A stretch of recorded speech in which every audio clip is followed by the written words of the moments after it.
batteries will come with supercharging standard. So the reason supercharging is very important, as many of you know.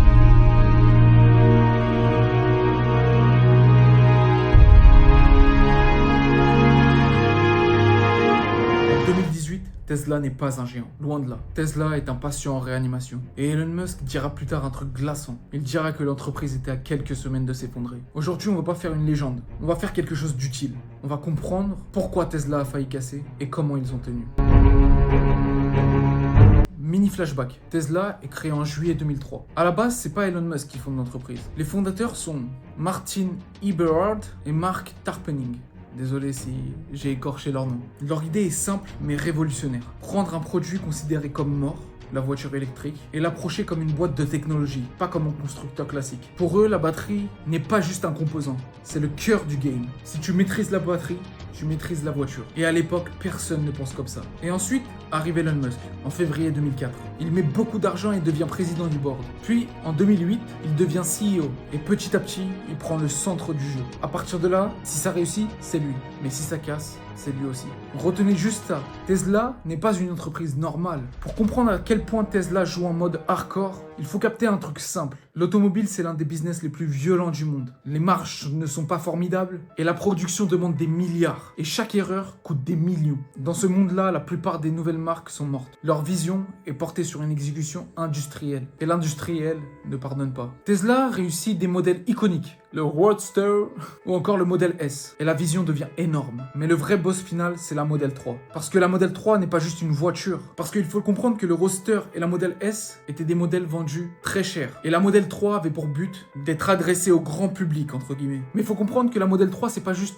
un modèle grand public. C'est le moment où Tesla passe d'un constructeur de niche à un vrai constructeur automobile. Et ça change tout. Ça demande une cadence, une qualité, des volumes, un niveau d'optimisation énorme que Tesla n'avait jamais encore approché auparavant. On peut dire que c'est un saut dans un autre univers. Et donc, on passe du monde des idées au monde des pièces, des chaînes, des retards, des machines qui tombent en panne. 2018, Tesla est en plein production hell, l'enfer de la production. Je te traduis ça simplement. Quand tu produis mal, tu payes quand même. Salaire, pièces, usines, logistique. Et donc tu brûles du cash tous les jours. La plupart des boîtes ne meurent pas parce que leur idée est nulle. Elles meurent parce qu'elles n'arrivent pas au point d'équilibre avant que le cash tombe à zéro. Et c'est ça la faille. Tenir assez longtemps pour que l'exécution dépasse la vision. Et là, on arrive au moment qui marque 2018. Le 7 août 2018. Elon Musk tweet ça. Le marché panique, les médias explosent. La SEC s'en mêle.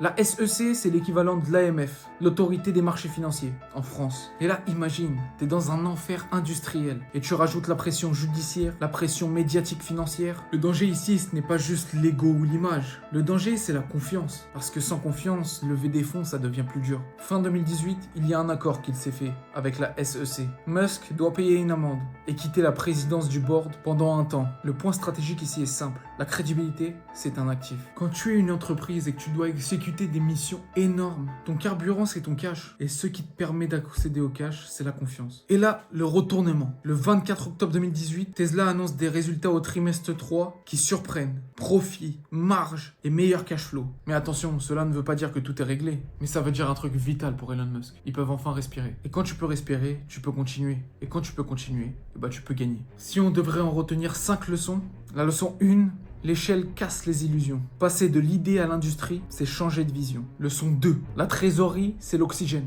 Une bonne vision sans cash meurt. La leçon 3, c'est que la crédibilité est un actif financier. Si tu perds la confiance, tu perds l'accès au carburant. La leçon 4, c'est que le chaos n'empêche pas la stratégie. Les empires se construisent souvent dans la tempête. Et la leçon 5, une faille n'est pas une fin. Une faille, c'est comme un test. Soit tu tombes, soit tu deviens plus solide. Et si tu retiens qu'une seule chose, c'est la capacité à tenir même quand tout est moche. C'est là que tu passes vraiment un cap. Tesla 2018, c'est la preuve que même une entreprise qui voit le futur peut être à quelques semaines de s'effondrer.